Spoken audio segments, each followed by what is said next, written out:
Hi friends, welcome to Renna சமையல். இன்றைக்கி என்ன சமையல் பார்க்க போகிறோன்னா, ரொம்ப சுவையான அரைச்சி வச்ச வெஜ் பிரியாணி தான் பார்க்க போகிறோம். ஒரே மாதிரி பிரியாணி சாப்பிடாம இந்த மாதிரி வித்தியாசமான முறையில் அரைச்சி வச்சு செஞ்சு பாருங்கள். ரொம்ப சுவையாக இருக்கும். வீட்டில் உள்ள எல்லாருமே ரொம்ப விரும்பி சாப்பிடுவாங்க. அந்த அரைச்சி வச்ச வெஜ் பிரியாணி ரொம்ப எளிமையான முறையில் ரொம்ப சுவையாக எப்படி செய்கிறதுன்னு வாங்க பார்த்துடலாம். வெஜ் பிரியாணி அரைச்சி வச்சு பண்ண போகிறோம். அதுக்கு ஒரு மசாலா பேஸ்ட் ரெடி பண்ணிடலாம். அதுக்கு 4 தக்காளி பழம் சேர்த்துக்கலாம். நல்லா பழுத்த தக்காளியாக ஒரு மிக்ஸி ஜாரில் மாற்றியாச்சு. அதுக்கப்புறம் ஒரே ஒரு பச்சை மிளகாய் சேர்த்துக்கலாம். உங்களோட காரத்துக்கு தகுந்த மாதிரி சேர்த்துக்கோங்க. கரம் மசாலா 2 டேபிள் ஸ்பூன் எடுத்திருக்கேன். இது வீட்லேயே ரெடி பண்ண கரம் மசாலா. அதுக்கப்புறமா தனி மிளகாய்த்தூள் 1.5 டேபிள் ஸ்பூன் சேர்க்குறேன். மஞ்சத்தூள் கொஞ்சமாக சேர்த்துக்கலாம்.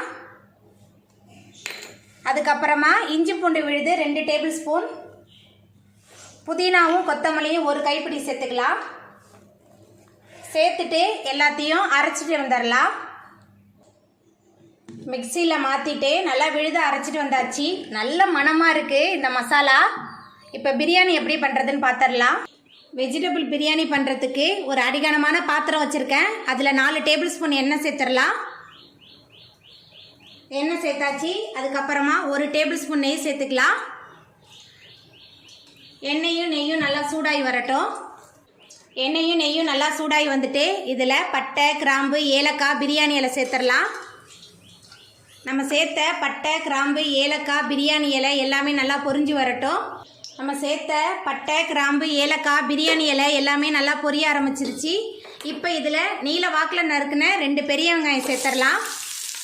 பெரிய வெங்காயத்தை சேர்த்துட்டு நல்லா வதக்கிடலாம். வெங்காயம் நல்லா வதங்கி வரணும். நல்லா வதக்கிடலாம். வெங்காயம் நல்லா வதங்கி வந்துருச்சு. இந்த அளவுக்கு நல்லா வதங்கி வரும்போது தான் நம்மளோட பிரியாணி நல்ல சுவையாக இருக்கும். இப்போ இதில் நம்ம மிக்ஸி ஜாரில் சேர்த்துட்டு அரைச்ச விழுதை சேர்த்துடலாம். இதில் தக்காளி, பச்சை மிளகாய், புதினா, கொத்தமல்லி எல்லாமே சேர்த்து விழுதை அரைச்சிருக்கோம். எல்லாத்தையும் சேர்த்துட்டு நல்லா வதக்கிடலாம். நம்ம மிக்ஸி ஜாரில் சேர்த்து அரைச்ச தக்காளி, பச்சை மிளகா, புதினா, கொத்தமல்லி, கரம் மசாலா, தனி மிளகாய் தூள் எல்லாத்தோட பச்சை வாசனையும் போயிடுச்சு. இப்போ இதில் நம்ம காயெல்லாம் சேர்த்துடலாம். உங்களுக்கு பிடித்த எந்த காய் வேணாலும் சேர்த்துக்கோங்க. நான் இன்னைக்கு கேரட்டு, பீன்ஸு, அதுக்கப்புறமா உருளைக்கிழங்கு எடுத்திருக்கேன். இப்போ நம்ம காயை இந்த மசாலாவோட சேர்ந்து நல்லா கலந்து வதக்கிடலாம்.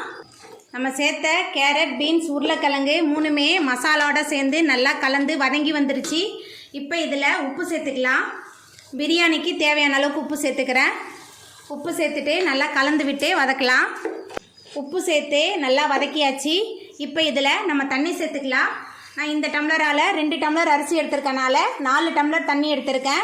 நான் சாதாரண அரிசி தான் எடுத்திருக்கேன், சாப்பாட்டு அரிசி. நீங்கள் பிரியாணி அரிசி எடுக்கிறதா இருந்தால் 1க்கு 1.5 எடுத்துக்கோங்க. இப்போ நான் தண்ணி அளந்து வச்சுருக்கேன். இப்போ நம்ம தண்ணியை சேர்த்துடலாம். தண்ணியை சேர்த்துட்டு நல்லா கலந்து விட்டுடலாம். தண்ணி சேர்த்துட்டு நல்லா கலந்து விட்டாச்சு. இப்போ ஒரு மூடி போட்டு வேக வச்சிடலாம். காய் பாதி அளவுக்கு வெந்து வரட்டும்.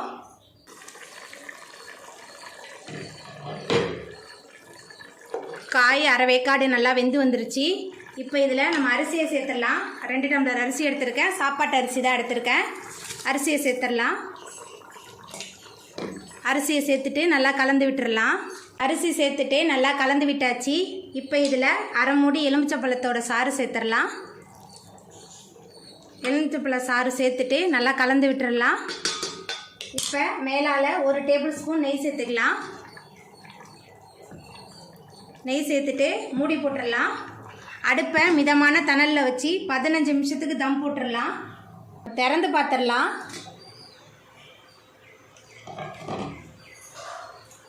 பாருங்கள், நம்மளோட பிரியாணி சூப்பராக வெந்து வந்துருச்சு. கொஞ்சம் கூட அடியே பிடிக்கல. ரொம்ப உதிரியாக வந்திருக்கு. நம்மளோட வெஜ் பிரியாணி ரொம்ப சூப்பராக ரெடி ஆகிட்டு இப்போ நம்ம அடுப்பை ஆஃப் பண்ணிடலாம். அவ்வளோதாங்க, நம்மளோட சுவையான வெஜ் பிரியாணி, அதுவும் அரைச்சி வச்ச வெஜ் பிரியாணி ரொம்ப எளிமையான முறையில் சூப்பராக ரெடி ஆகிட்டு. நீங்களும் உங்கள் வீட்டில் இந்த சுவையான அரைச்சி வச்ச வெஜ் பிரியாணியை செஞ்சு பாருங்கள். இந்த வீடியோ உங்களுக்கு பிடிச்சிருந்தா லைக் பண்ணுங்கள், ஷேர் பண்ணுங்கள், கமெண்ட் பண்ணுங்கள், சப்ஸ்கிரைப் பண்ணுங்கள். அப்படியே பக்கத்தில் உள்ள பெல் பட்டனையும் கிளிக் பண்ணிடுங்க. நன்றி.